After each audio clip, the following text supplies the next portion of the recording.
it's a new week on my end. So like I always start these live streams, wherever you're tuning in, I say welcome. This is Monday morning, new week, 6:30 a.m. On this live stream, I want to focus what we saw over this past weekend.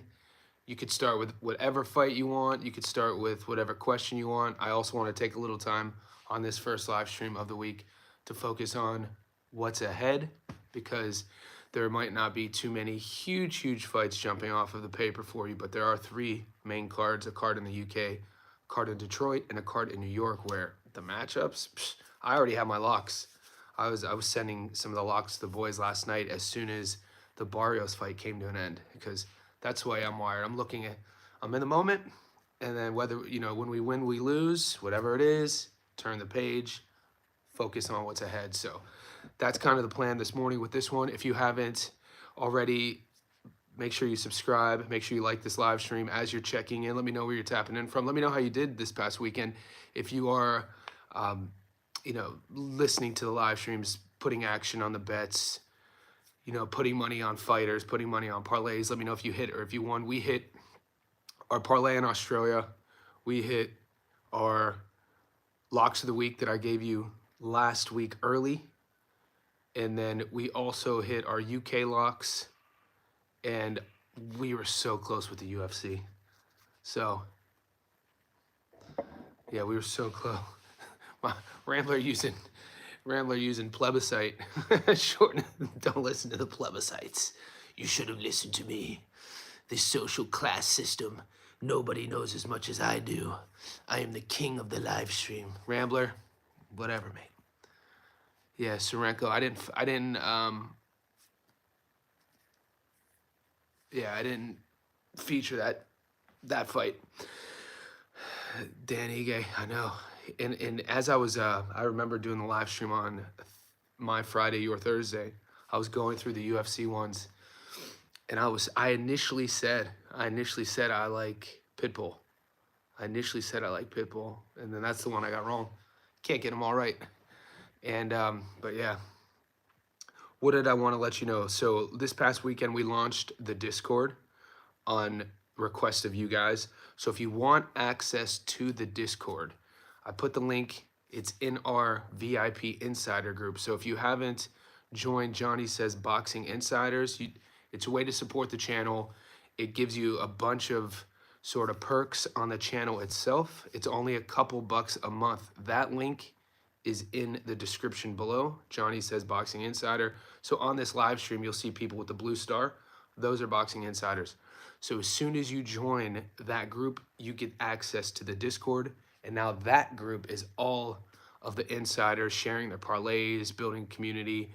I only opened it like less than a day and a half ago, and it's slowly building. So I only started it because of you guys, and I'm learning how to use it. It seems like you guys know how to use Discord more than me. So that's another perk of joining Johnny Says Boxing Insiders. A, it helps the channel grow.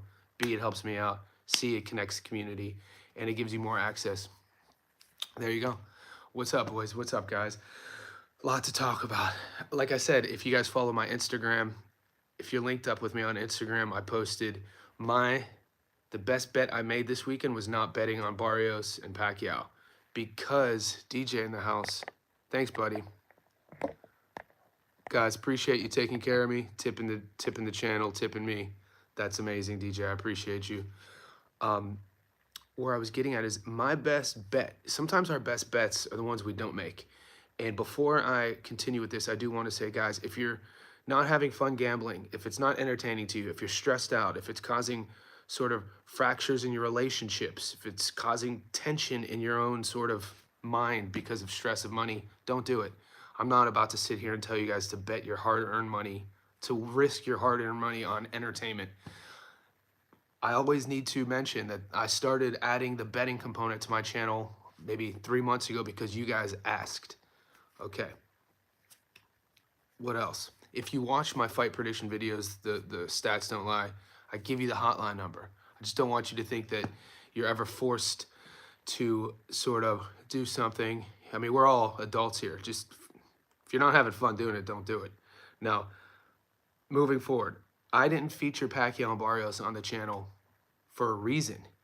Now, I could sit here and say I saw it coming. My logical reason, my logical reason was the fact that I didn't want to see a 46-year-old Pacquiao fight. I just didn't want to see it. Now, in Australia, if you guys are unaware, our betting apps only force us to make three-way bets, meaning that you have the favorite, the underdog, and then the draw. I guess in America, a draw on your parlays just voids it. It doesn't ruin it. Here, a draw ruins your parlay. So a lot of my buddies, a lot of the boys on the stream, played action on that Barrios Pacquiao fight. And whatever side you chose, the draw ruined you. So I didn't see the draw coming. I'm not going to say, hey, I told you, that's why I didn't bet. No. I stayed away from the fight. Like I said, I don't bet on Jake Paul fights. There's certain, I didn't bet on the Figueroa Jowett fight. I didn't feature them. So let me, yeah, I didn't feature, what else? There's a couple other fights. I think there was one other one I didn't feature. It was Pacquiao Barrios, Jowett Alexander versus Figueroa. I think there was one more. But either way, however you did this weekend, damn, some of you guys hit the draw. Insane. I lost 1,000. Oh, but I made your pick after I made mine. David Eister. Oh. Losing a G. Jowett got robbed. Yeah, there were a couple decisions that people were hitting me up all weekend about what did I think about the decision. Figueroa versus Jowett Alexander was one of them. It's all good, man. David, don't stress. We're all adults here. PBC was terrible on the cards. Fresh VX. I ain't sleeping on it, mate. Don't. So, let's see. I'm going to go over my ticket. I have nothing against Jowett.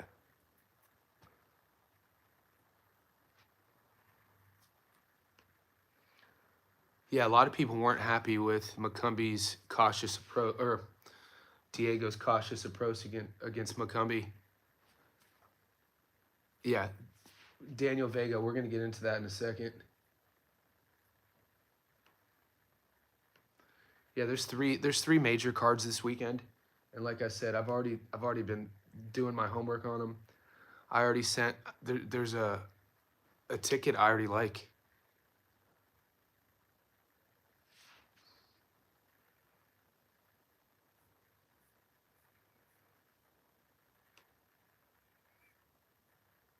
Yeah, so we hit Picasso, Pacheco, Rodriguez, and Usyk. And then I get guilty of listening to people too, guys. I didn't feature Sorenko on here, and I watched Gary from 3D's breakdown, and he was convinced on Sorenko, and that's another pivot I'm making moving forward, guys. Life is all about learning from losses, not just gambling. Whatever we do, like I always talk about, whether you lose a job, lose a relationship, something fails, it's important to make adjustments. It's important to sit with whatever that is and make adjustments. One of those we did, DJ. One of those biggest adjustments for me, if you guys have been following along the last month, my list personally of adjustments, it's getting bigger, which is good. No gold medal Olympians on my list, no domestic level heavyweights, and now I'm adding to the list no betting on parlays that I don't study up on, because I'm my own adult. I put Sorenko on a stupid parlay. I didn't study the kid, and I just I asked some mates. I was like, hey, what do you guys make of this Dackers versus Sorenko fight? And everybody was high on except Andy Cruz. I win money on Andy. I'm obviously referencing Galalia Fi and the kid in Turkey. But everybody, I reached out to 3 people. They sold me on Sorenko, and I thought it was going to be easy money. And sure enough, the one fight I don't do my due diligence, it's the one on a long parlay that busted, but it's all good. But we hit on one of my the method of victory I gave you guys. I hit on Daniel Lappin, points or decision at $1.85. Lawrence Okoli, fight to go the distance at 233. Usyk versus Dubois, the fight not to go the distance at $1.59. Those were a few of the big ones. But yeah, overall, we've been because we started the week with a huge hit in Australia, so it was a great weekend for me. I know some of you boys as well. No, he did. If I did get cheated, but I'm not boycotting him. I'm. I didn't say the word boycott, dude. You used boycott. Throwing the word boycott in there is hilarious. Boycott sounds way too political for me, dude. I'm just saying we learned from our lesson. All right, let's just sit. Whether you won a bunch of money this week, whether you broke even, whether you didn't bet, or whether you lost, what was the biggest lesson you learned watching the fights? I think that's the better question. That's kind of what I mean. My lesson I've learned this week was when it comes to money coming out of my bank account, do my own due diligence. Sorenko, come on, dude. Why did I bet that fight like a moron? I put Sorenko on it was this nice, juicy, like 10 leg.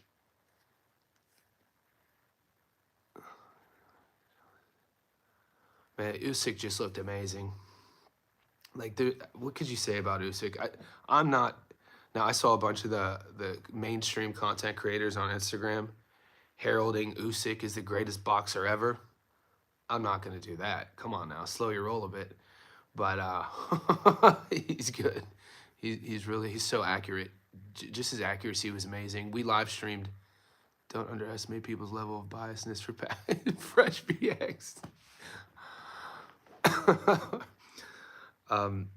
We were live streaming the UK card, and I don't know if you caught that live stream, but you saw the knockout coming. Based on how good Dubois looked in the first round, you could check the receipts. You could see it coming. I was saying to you guys, if you were watching the live stream, I was like, Dubois, what he was doing, Dubois' biggest mistake, the first round, he looked good, and it was an exciting fight. It was competitive. The first round, Dubois was on his toes. He looked like he had leveled up. He was fighting confident. He was, he was doing a lot of things well. He was landing. But the second round, you could see that he didn't have the endurance to continue with that style. And so that is an error in your game plan. If you think a fighter doesn't have the cardio to keep up with an offensive game plan in terms of having the style to beat Usyk, because if Dubois could have kept that style up from round one onwards, I don't know if he gets stopped like that. But what happened was, you could see it in round two, he was fading with his footwork. It takes a lot of energy to fight on your toes, and Dubois is a big boy. So he started getting more flat with his feet.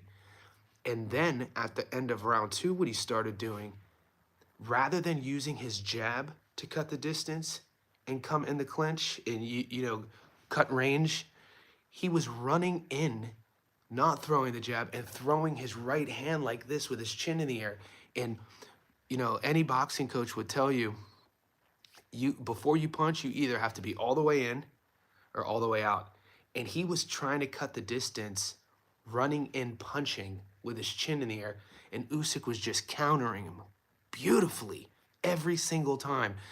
Like, there's good counter boxers, and I always thought Usyk had that skill. His counter boxing last night, everything was on point. His timing, his accuracy. I've watched his career. It's not shocking to say that's probably his best performance at 38 years old. Mate, he looked amazing. And Dubois, even though he got stopped, it wasn't like he looked worse. It's just like he just happened to fight Usyk, and I didn't like his game plan. Yeah, after the first knockdown, he didn't want to be there. It was here. Ah, David. We could all say, what if Timmy, Mark Vasquez, mate, last week, if we had a time machine, and jumped in that time machine and went back to Tuesday, my time, Monday, your time, when I was going over the fights, I actually had Fundora, and I got honey dicked. I got honey dicked into switching up again. Oh, I'm gonna be real with you guys too. Go back to my first two live streams of the week. I I said Fundora, and then what happened was, what had happened was something. I think it partially had to do with the Australian card Wednesday night, me going to the Australian card, and then I think I felt a bit guilty betting against the Aussie. I think I definitely disagree with my father once again. Bet with your wallet, not with your heart. I think we evolve as humans age for primals of fitness getting pushed back. Yeah, Kane. Kane's a fighter. What's up, Sam? So I think I got caught being a loyalist. You know what I mean? But hey, we live and we learn. You know what I mean? We live it. The week before, I got caught in my emotions too. I confess to you boys, it's always easier in hindsight, but I confess to you guys, after Shiraz beat Berlanga, when I sat with that loss, I was like, I didn't bet Berlanga because I'm a fan of Berlanga. I've never been a fan. I bet Berlanga because I don't like Turkey Al Sheik. I'm like, oh, and you know, it's hard. It's hard to realize that decision in the moment. It's always easier. That's why they say hindsight's 20/20. Looking back, it's always easier to see life, how it played out. But yeah, I did the same mistake again this week. Bet with my emotions. Last week, because I didn't like Turkey, I bet against Shiraz. And this week, because my loyalty to living in Australia and, you know, having a a friendship with Glenn, who's Tim's manager, having interviewed Costa before, my loyalty blinded my instinct, because my initial instinct was Fundora. I told you guys that earlier in the week, and then I switched. And we live and we learn. What could you do? What could you do? But hopefully you guys, you know, I get a lot of, yeah. So Turkey Al Sheik tweeted impulsively that Tim, yeah, he made an outrageous tweet about Tim Tszyu, about how he doesn't belong on the Riyadh season cards, about how he's average. Yeah, that dude's out, and then he deleted it. Yeah, Kane, I did the same, Johnny. Knew we're all worried about Tim, but went with hope. That's right. Well, great way to put it, Kane. And like, I'm a Fundora fan too. You know what I mean? So I did hit a prop, but the fights that I feature, the fights that I hold true to are the ones I do the stats don't lie videos on. So those are when I miss one of those, you know, I take it personal. You know, I take it personal. You're a Turkey fan, but he posted it was definitely not. Well, yeah, Vargas. It happened over a year ago. It happened over a year ago when Turkey, if you guys remember, it was March of 2024 when Turkey tried to contact Tim's team, and they were getting ready, I think, to go to Vegas, and Tim's team declined to communicate with them because they were in fight camp. And Turkey commented about that, or Tim was asked about it, and he said, yeah, you know, Turkey reached out to us, but dating all the way back to when my dad was fighting the camp, we don't talk about negotiations moving forward when we're in fight camp, and Turkey didn't like that. But yeah, I'm not a fan. Yeah, the way he operates, I guess we're all different. I mean, culturally, we all operate differently, I guess. The way he operates within our boxing ethos, his intentions are still unclear to me. What did David say? Well, to be fair, I don't want to see Tim Tszyu fight either. When Turkey was grilling De La Hoya about a Virgil fight, De La Hoya kept bringing up Tszyu after Tim had just lost to Fundora. Yeah, Turkey. Yeah, he has some quote unquote blank tendencies. I won't say it on the live stream, but he has some quote unquote tendencies, and yeah, we definitely. I mean, we grew up differently. He's a billionaire. I'm not. I guess there's certain adversities and certain lessons you learn growing up when you're not a billionaire versus when you are that mold you as an adult in the decision making. Call me excellency. Yeah, that's insane too. But if you dissect the whole excellency, that all that is a social hierarchy in the culture that he's from. Bam's exactly who I think he is. I told you guys, Bam is exactly who I think he is. I think Bam is a future Hall of Famer. I think potentially we're looking at a 4 division world champion. The kid is everything he does. It ticks the boxes. One of my favorite guys. One of my favorite fighters to watch. You know some of the same critiques I'm hearing about Fundora. I used to hear about my buddy Kelly Pavlik. People used to say the same things about Kelly, even before Kelly beat Jermaine. And all Kelly kept doing was winning.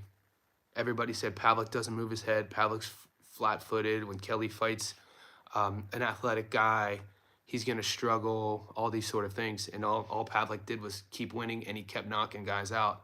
And he eventually knocked Taylor out. So that's why I like Fundora. I like his skill set. I like what he brings. And I would like Fundora even if he was 6 feet tall. Is Tim finished, you guys think? Kane. I don't know, man. I don't know. I do want to see Tim versus Michael Zarafa, though. Down here in Australia. Kane, I think there's some awesome domestic fights to make down here in Sydney with Tim versus Zarafa fight would be fun to see. Maybe he becomes like we'll see. Nikita Tszyu's fighting. Nikita is fighting in August. So maybe it's his brother's time, but his brother could crack. Super one-dimensional, though. We'll see what happens to the Tszyus. One of my buddies, Jackson, he is in the Australian sort of media space. He travels around. He films all the Aussie boxers. He made a good post last night after the fight, and he was talking trash about the mainstream Australian media, about how over the last 5-6 years all they have done was promote Tim, but at what cost? You know, they never promoted George. They never promoted Liam Perro. They have a world champion in Jaya Pataya they don't promote. You have Justice Hooney, they don't promote. Literally all the media down here is focused on Tim. And he said, you know, what the hell? This could have had way more eyes on all these other fighters. It was pretty interesting. I didn't disagree with him either. Yeah, Joe's face, Figueroa was touching him up. I'm high on Bam. You guys, I saw one of you boys asked. You know, Bam's one of my favorite fighters to watch. Yeah, so Maxaya, dude, you know, Gary Russell Jr. I don't know if you guys got to see Gary Russell Jr. fight. You know, after what, 3-year layoff? People in the know, dude, Gary Russell Jr. has the fastest hands in boxing. Always. That's what he was known for, was his hand speed. So the one thing I had my eyes on was, I know, you know, he was fighting a comeback fight, hadn't fought in 3 years. His hand speed didn't look any slow. Dude, he is a problem, mate. Like, I know that boxing, the average boxing fandom is pretty much year to year. It's probably safe to say that since July 2023, when Bud fought Errol, a lot of the boxing casuals fell off because Errol lost. And then, like, with each new fighter or each big fight, more fans will come. And then if their guy loses, they fall off. A lot of people have already forgot about Gary Russell Jr. Gary Russell Jr., mate. God, dude. What's up, Daniel? Appreciate you, mate. What do you think if Tim moves up to middleweight to fight Lara for a title? Plus, there's not much. Daniel, firstly, thank you for tipping. Secondly, you pose a very intriguing question. And I think there's credibility to your question about Tim moving up to 60. I actually broke that down in my Stats Don't Lie video. I offer that up as a narrative. I said that, marvelous. Let me finish.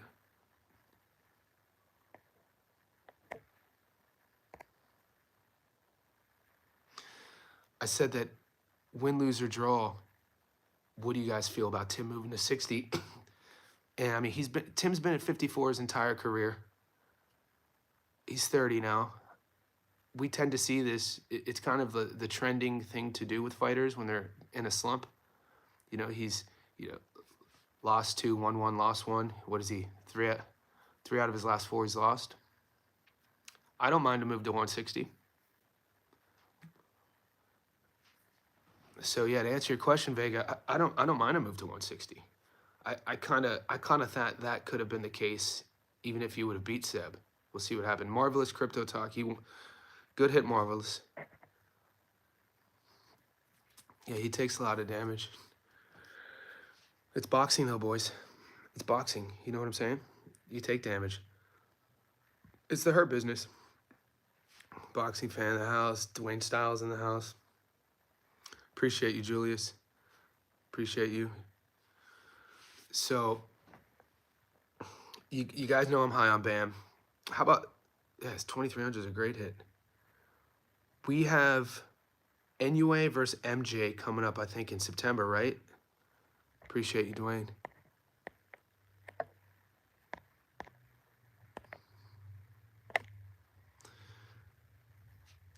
And then we have Junto. I mean, you got Junto at 18. Inoue and MJ at 22 fighting, I think, in August or September. Is Junto going to get another fight in the meantime? Because I know they were talking about him fighting Inoue in 2026. My question is, Bam, I think Bam wants to unify or wants to fight for undisputed. I think he has 3 out of the 4 belts at 15. And then, you know, the natural progression for him is to go to 18. I mean, he did what he could at 12. He's doing what he's doing at 15. He goes up to 18. He's only 25 years old. I mean, let's say he has another 5 years of his prime. I mean, like I said, we could see him win world titles in 2 more divisions. David Picasso. Yeah, Picasso didn't have the best performance, but I still like him. Yeah, that Puma fight versus Bam. I can't wait for that fight. Yeah, so Picasso was my lock. Guys, my locks of the week that, you know, one of my buddies put 10K. He won 6,000. He always stresses me out. So last Monday, I gave him the picks. It was Pacheco, Bam, Picasso, and Usyk all on the money line. And 10K paid out 6K. It was I gave these bets out. He won that, and that. So, but Picasso didn't fight up. He didn't look his best, but I like Picasso. I think there's upside there. PJ, Puppet Show. Guys, if you're just tapping into the chat, we're 30 minutes in. I started the new Discord for Johnny Says Boxing Insiders. And that link is on the channel. Nah, boxing fan. I don't expect anything back. It stresses me out when he does bet like that. Didn't watch the whole fight, I think every time I Kameda. Yeah, Kameda was winning. Kameda's a tough little out too. I mean, I thought that could have been a closer fight as well. He won a close decision. I didn't break down Sorenko. I didn't break down Lapin. I didn't touch Pacquiao. Those fights. So I know some of you guys were saying like Lapin. I watched the last few rounds of the Lapin fight versus Edmondson. It was just a domestic level fight, right? PJ lost 1,200. Who'd you lose on, PJ? What was the big loss? Guys, wherever you're tapping in, let's like this video. We're floating between 40 and 50 people. I'm gonna stay on for another 30 minutes. Yeah, hand history vault. So to get access to the Discord that you guys have been asking for, all you have to do is join our Johnny Says Boxing Insider group here. It's a couple bucks a month. And if you're in America, it's even, you know, it's cheaper for because of the conversion. Kane, dude, Lappin was 12-1 betting live going into the ninth. So, what's up, Goat in the house? So, did Lappin win a... I missed the first 8 rounds. Are you saying Lappin he shouldn't have won and then Edmondson got robbed? Said Walcott in the house. Yeah, dude, Gary sold me on Cyrilenko too. I texted him about that. I didn't feature the Cyrilenko fight. He said that Dacker sucked. So one of the biggest lessons... That fight's going on. Not Japanese fighter. That should be it. Yeah, Elijah Pierce versus Desmaranas. I got to sit with that a bit, David. I'll get back to you. Yeah, Julius, I didn't feature those guys either. You know, those are fringe domestics. We had so many big fights. Okay, there you go. So we got a new, Johnny says Boxing Insider. As soon as you guys join the Boxing Insider group here, you get perks on the channel, but you also get access to our Discord. And that Discord's growing. So that link is on the channel that only insiders get to see. It's under memberships. And, you know, that we've only had it for less than 2 days and it's growing. Dacker still sucks. Yeah, I stayed away from that fight. Guys, looking ahead real quick, I mean, let's continue with the chat with our bets and how you guys did. But just to remind everyone, we have the fight card in Detroit. If you want any action on that, that's Clarissa Shields. Tony Harrison's fighting again. It's up to you, boys. I'm probably gonna feature it. We have the fight card in the UK. Interesting fight regarding the odds with Ryan Gardner. Ryan Gardner fighting Reese Bellotti. This kind of has like Maxie Hughes, Archie Sharp vibes. So in terms of the odds, the one kid is undefeated. Bellotti is the guy in his mid-30s with a handful of losses. It's one of these classic sort of British domestic fights. And then, appreciate you, Dwayne. Enjoy your day, brother. And then we have the Xander Zayas card, which that top rank card, guys. I think we've been eating on the top rank card. Goat, I'm pretty sure it was Goat who put me on to, there we go. Rohan money line. So, yep, guard on the Piranha. So Goat, that's similar to a parlay I'm already locking up too. I like Rohan Polanco. See, we're already thinking ahead. I already sent my locks out. Chino with the upset. Ooh. Man, I'm excited about that fight. Chino versus Xander Zayas. I follow both guys. If you guys follow both of them on Instagram, Xander is I don't think people realize how big Xander is for the division. Xander is massive. Polanco, so Shushu Carrington, but yeah, what's Shushu Carrington, like, we want him to step up, don't we? Like, his odds right now are insane. He's fighting a kid. I mean, Hayet's is 14-0, but, and Carrington's 15-0, and it is for the interim, so it's for that WBC interim.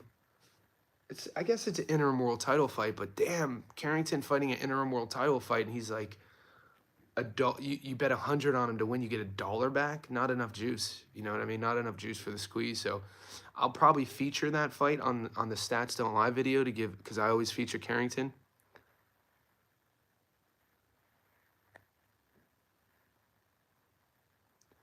Kane, so you're,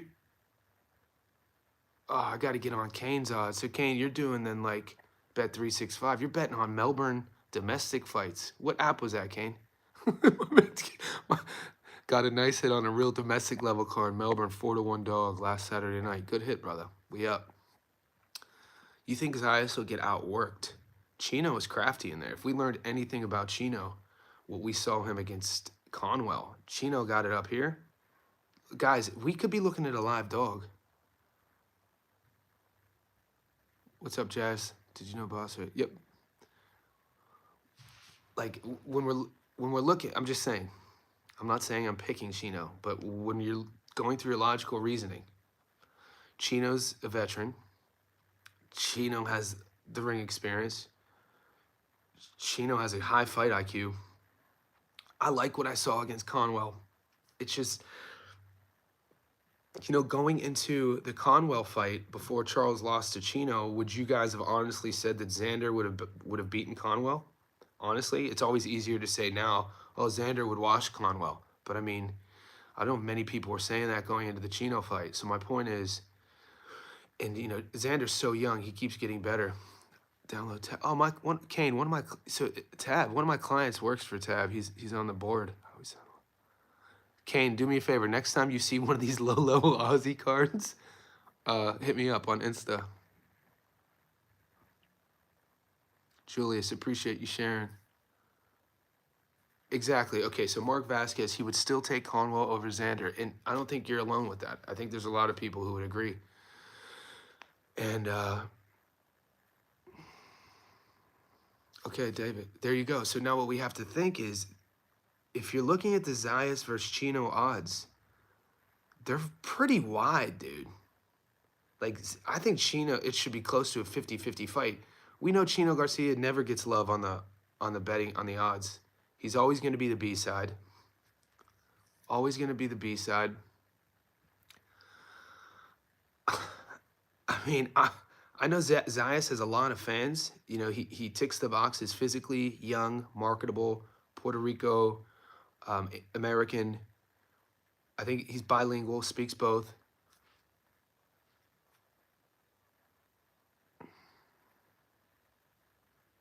I'm a big fan of Conwell still. I'm not bashing him. He's going to take a lot from that loss. I like Charles. Charles is my guy, man. He's been through a lot. Charles has been through a lot. It broke my heart reading it. I shared it on the channel a couple weeks ago.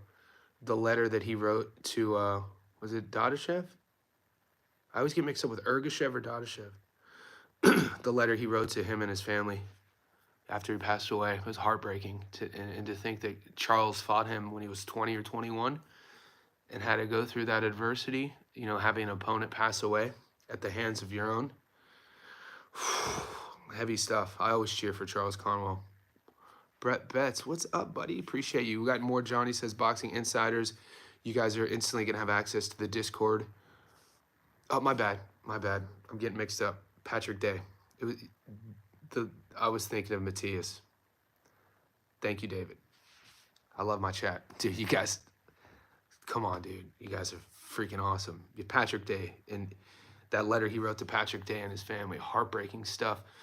and when you look at it, and Day was a guy, Patrick Day was a guy, college graduate in his late 20s, meaning that he was boxing for the passion. Some guys have to box. Some guys don't have to. Some guys get put into it, and some guys just love it. He was one of these, Patrick Day was one of these guys who just loved it. And when that happened, it works both ways. You know, obviously nobody wants anyone to get injured, but you got to think from Conwell's perspective, 2020 or 2021 when that happened, tough mentally to come back from. And he did. So when I watch Conwell, I cheer for him. You know, he's still tough as nails. He still has a big upside. Great amateur, dude. Nobody wanted to fight him for a long time. And so watching Chino versus Conwell, now watching Chino roll into the Xander fight, which isn't that for the vacant world title? Aren't we looking at Chino Garcia potentially being a world champion? Wow.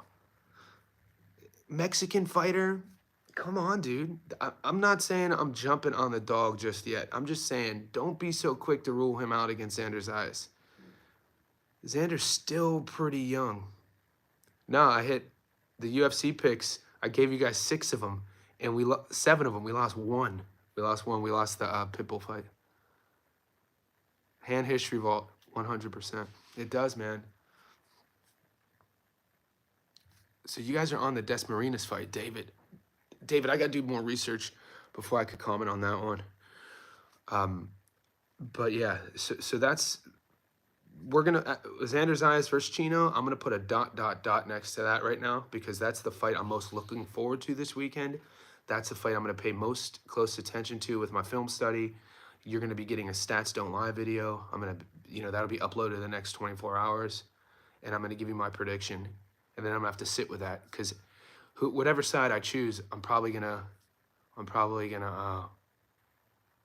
it's going to be a tough one. Kind of like picking Zoo versus Fandora. It was a tough one. I want, you know, we'll see what happens.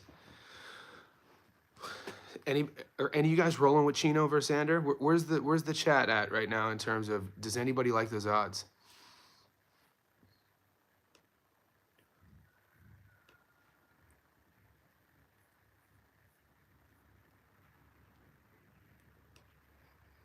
Vasquez. So right now, he's a $3.80, meaning that you put 100 on him, you get your money back plus 280. So not quite 3-1, close to a 3-1 dog. Those are my odds because remember in Australia, they force us to do three-way betting because the draw takes the odds into consideration. I mean, right now I am leaning on Xander. All I'm saying is, before you put your money on either guy, look into it. Did you watch Kane? I was at the fights, Kane. Oh, God, Kane, you bet on that fight? I'm not clowning you, Kane, but I'm only laughing. So my boy Kane here, he's an Aussie. He's talking about one of the fights on the undercard of Sonny Bill versus Gallon. And the only reason I'm laughing, Kane, is as the boys were being walked out, Johan, former Olympian, but he took like 10, 15 years off. Big old giant looking Viking guy. He gets called to the ring and people are like, oh. And then the kid from Cronulla gets called to the ring and he takes his shirt off and the whole crowd, the section I was sitting in, started laughing. And they were laughing because he looked like the guys who were sitting in my section were saying, this dude looks like a tweaker. What the hell? Baker. They were like, where'd they find this guy at? He had the mustache with the shaved head. Yeah, I stayed away from that. But he was a dog. I mean, it wasn't the best technical match, but I didn't bet on it. Yeah, I avoid the fringe domestic. If we have domestic heavyweights, that was like club level. So we have heavyweights, domestic level heavyweights. We have world class, then heavy. Whatever the list is, I put those boys at the club level. I ain't betting on them. I just bet against Johan because, dude, yeah. Yeah, man, but, sometimes our best wins are the ones we don't bet on. Yeah, because Kane's a boxer. Yeah, you know about those levels, brother. But, yeah, sometimes our best wins are the bets we don't bet. One of you guys said that on a stream a couple weeks ago, and I took a note. I was like, that's a good point. So, like, my best bet this past weekend was not betting on Pacquiao and Barrios, especially being in Australia, because the draw destroys our tickets. All right, Elijah Pierce, David Eister. So, David, you're focusing on, is this an OTC card? Because I'm not getting these fights on my channel. David, are you talking about, is this another one of those OTC cards? But you bet on, yeah, because it was the main event, Rambler. It was the main event, and I was ringside. Let's go. Ammo got the TKO, Johnny. PJ. Ammo went life and death with a gym teacher. Vasquez was a gym teacher preparing for he went life and death. So if you want to sit here, I watched that fight. If you want to sit here and praise Ammo, go ahead, do it. But this is why I don't bet on Ammo. I never bet on Ammo Williams. And I was texting Gary and I was texting Muscles during the fight. And I was like, this is why I don't bet on him.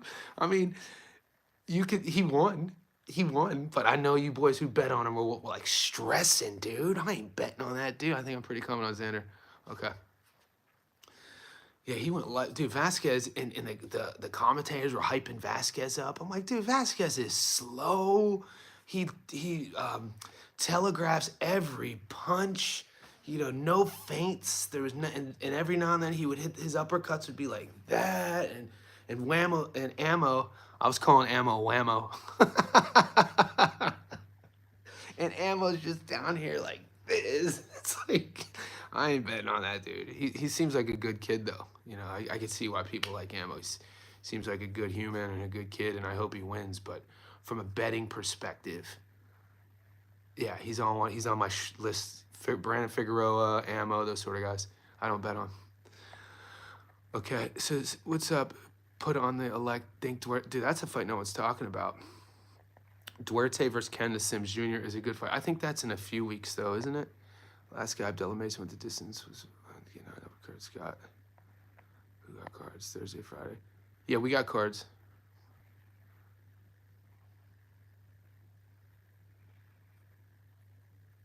Pacheco gets cooked against Shiraz. I'd like to see that fight. I'd like to see that fight. Yeah, I mean, it's normal for boxers to have day jobs. Yeah, you got to have a day job. Unless you're at the highest level, you have to work. You have to keep the lights on. Not everybody's making paper, you know what I mean? So I'm not clowning that he got beat by a gym teacher saying that he came out of the announcer said it. The announcers are like, Vasquez is a PE teacher, and they did that on purpose, by the way. They did that on purpose. They knew what they were doing when they said Vasquez was a PE teacher, and then the other guy had to jump in and was like, no, but he was preparing for a fight. He was preparing for a 6-rounder. So they knew what they were doing. I'm not jumping to say Shiraz cooks Diego. I don't think so. Yeah, that's recency bias, mate. Diego Pacheco's sharp, tall, long, his jab. That's a good fight. I'm not going to sit here and say he gets cooked by Shiraz. Are you kidding me? No way. Diego Pacheco's good, dude. He just chose to fight a certain way against McCumbee. I don't think so. I hope they fight so I could break that one down. Diego's good, dude. 24 years old. Give him time. He's good. No, he's just young. That division is a grown man division. You know, you got to understand, like, 168, in terms of how that body weight, how your body fills out, he's fighting a grown man who popped before. My point is, like, McCumbee's a strong dude with knockout power. McCumbee had a great amateur career. You know, I think McCumbee had one of those, like, his first 12 pro fights, 12 first-round knockouts. McCumbee could crack. I don't think Shiraz cooks him at all. Diego could box. Diego's a good boxer. Time will tell. I had Diego on my lock. We won a lot of money with Diego. Yeah, he did what he had to do, PJ. He fought. He got the win. Okay, you know what I'm saying? Like, he didn't get dropped. At no point was he in danger. He won the fight. That's what you do. You don't just go. You don't put especially at 24 when you're not a world champion yet. He wants to become a world champion. He hasn't become a world champion yet. He hasn't fought for a world title. You have to go about your business like you're running a business. You know what I'm saying? You have to operate and move in a certain way. And I love the game plan. Like, I had Pacheco on the money line. I like how Diego's camp is moving him. I like, you know, the levels he's taken under Benavidez. I like the move from LA to Washington. I like the game plan. What I saw with Diego Pacheco is a young, smart fighter who listens to his camp, who has a high fight IQ, and I didn't see him. I thought he faded more against Nelson. You know what I mean? I saw a guy who learned from the Nelson loss, or who learned from the Nelson win, when he should have won by a wider margin, but lost, I think, the last 3 rounds against Nelson because he faded. So I saw him take a level up in terms of how he was operating, using the jab, sticking, never was in danger, never looked uncomfortable. This is a McCumbee who just came off, you know, dropping Plant at the time when Plant, you know, we didn't see the Resendez loss coming, so that's a huge. I mean, McCumbee got elevated due to getting stopped. You know what I'm saying? And look who Pacheco's beat. Pacheco has wins over Manny Gallegos, who stopped Khalil. You know, he eventually then got stopped, but that's a good win. Selecki stopped Selecki. We just saw Selecki win via stoppage. Steven Nelson, who was undefeated. I mean, 24 years old. Come on, you guys are being a bit tough. Diego Pacheco's good. Diego Pacheco's real good. And I think he's just going to keep getting better. Shiraz is your favorite now. Okay, mate. All right. That's fine. I'm not going to hate on you for it. What were the scorecards of Diego? I mean, I had him. I thought it was pretty wide. Let's see what the.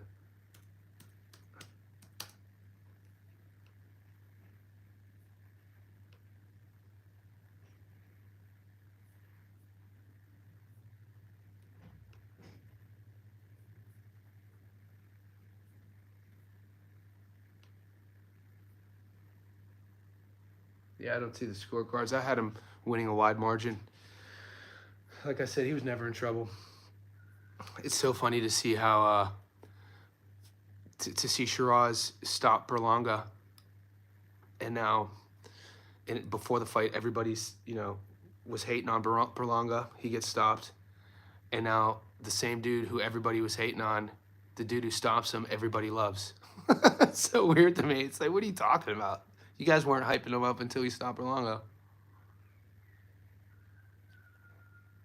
I want to see. There's some fun fights at 68. I don't think he should fight Munguia. I want to see Pacheco versus Shiraz. I want to see Munguia Berlanga. Munguia Plant. I don't know. Plant versus Pacheco. I know. I picked Berlanga. Winner gets Canelo. That doesn't excite me. I'm not like your typical boxing fan, guys. I've never ever sat and was like, I hope this person fights Canelo. Like, I didn't want to see Benavidez fight Canelo. I'm not stoked that like Bud's fighting kid. Like, I like Canelo, and he's a Hall of Famer. But I'm not like waiting for people to fight Canelo. Canelo's been a pro since what, 2007, 2008, when he was 16. Pacheco Munguia, that excites. Yeah, that division. I want to see the younger guys fight. You know what? Since we're talking all these names, throw my boy Derevyanchenko. Let Derevyanchenko, give him one of these young boys, see what time it is. Look, go to Derevyanchenko's box rec. Look who he's fought. Never been stopped. Dude, nobody wants to fight Derevyanchenko, dude. Come on. Nobody would want to fight him even if he was like 40. I'm not saying there's better boxers than Canelo. I'm just saying he's never really jumped off the paper for me in terms of being excited to watch. He's just not a guy that, but then again, I'm not a fan of any like sort of fighter. All of his matchup, the last one I was really excited about. This isn't even supposed to sound controversial. Obviously the Bivol fights. After the Triple G fight, you know what it was? For me, as a fan, I checked out of Canelo after the first Triple G fight. Maybe after the second one. Because I thought Triple G beat that. I thought Triple G put belt to ass and won a very wide decision in the first one. And then, seeing how those other two fights played out, I was like, oh, this is what we're going to get with Canelo. So, it's not, he's never really excited me. I love the knockout against Amir Khan. I love the knockout against Billy Joe. I liked his fight against Danny Jacobs. It seems like he fought Miguel Cotto when I was like 4 years old. He does. Great question. Guys, I've been wrestling with this one as well. You guys just think Nick Ball is going to steamroll Sam Goodman? Dude, I know it's the popular thing to say that Sam Goodman, 122, moving up to 26, doesn't really have knockout power, but Sam Goodman could box. Nick Ball, everything Sam Goodman does well, Nick Ball struggles at. Nick Ball, his feet aren't good. His entrances aren't good. He's one-dimensional. He's all on the front foot. Sam Goodman could box. I'm not saying I'm going to pick Goodman. I'm just letting you know that don't be so quick to think that Nick Ball is going to steamroll Sam Goodman, because Sam's not going to give Nick Ball the fight that Nick Ball wants. Might bet on Canelo versus Crawford draw. I ain't mad at it, Rambler. What's up, Bang Mateo? Crawford beats Canelo. That was the last fight. Ooh, good luck. The streets. Assad R with the comments of the live stream. But I think about Pacheco stopping Macumbi was the most sure thing. You guys took Pacheco to stop Macumbi? I just had him on the money line. He did. Fedor's a beast. Crawford beats Canelo. I'm betting okay. Yeah. Oh, the boys are betting draws on it. Okay, we might as well. We gotta start talking about it, right? It's still only July, boys. Boys, it's only July. That fight happens in September. It's really hard for me to get past.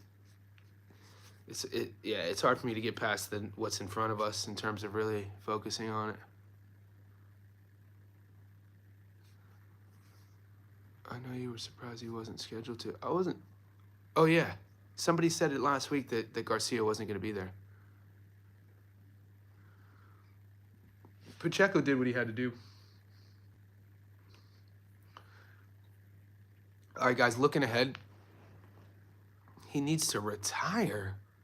Nick Ball is what, 26 years old? And History Vault dropped some controversial statements.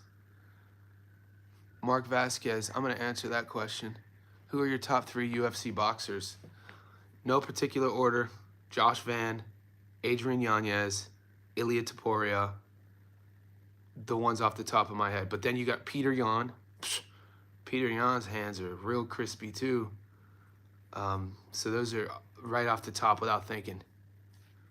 Max's boxing's all right. Max has good MMA boxing. It's sloppy, but I'm talking like, you take Peter Yan's boxing, he could box, like box, footwork. You take Josh Van's boxing in the pocket, he could box. Ilia Topuria knows how to box. Who else did I say? Adrian Yanez, JDM has good hands and he has good straights. I love Jack Della Madalena's boxing, actually. Good call on that. Max's boxing is, I mean, he's been doing MMA for far too. He's a lifelong MMA fighter. I mean, he made his UFC debut, I think, at 19 or 20. Yeah, he gets out of position a lot. The commentators throughout his career has hyped his boxing up. He doesn't sit on anything. Look, you have MMA fighters, they can't sit on punches because they have to worry about getting taken down. They have to check leg kicks. It's a totally different thing. Moreno's is good too. But I'm looking at like where your hand placement is, you know, finishing defensively responsible, head movement here in the pocket, like sitting on shots. Jesus. Ilia's is good call on Brandon Moreno. Aspinall's is good. Tomas, easy money, my man. Oh, you guys were taking Pacheco on. Oh, I see what you're saying. Yeah, Pacheco was my money line. But like I said, I always tell you guys, if you guys are betting $10, a $6 return's not going to be too saucy for you. Some of the guys on my channel bet 10 grand. Some guys bet 50 grand. So, you know, betting 10 grand on Pacheco, Bam, Picasso, and Usyk would have gotten you 6 grand in return. 50 grand would have got you 30 grand in return. I mean, in terms of return of investment, that's eating. Michael Johnson did fight. Yeah, I recanted my statement, by the way. Day one, I said that fight wasn't going to go, and then I think it was DJ Green who talked me out of it, and then I recanted my statement on my UFC live stream on Thursday. DJ Green. Guys, it's approaching an hour. It's my Monday morning, your Sunday evening. For Aussies, it's our Monday. I have to go train. I have to go, I'm going to bench. I got bench and pull-ups. And then I'm going to be uploading. I think I'm going to get to, you know what?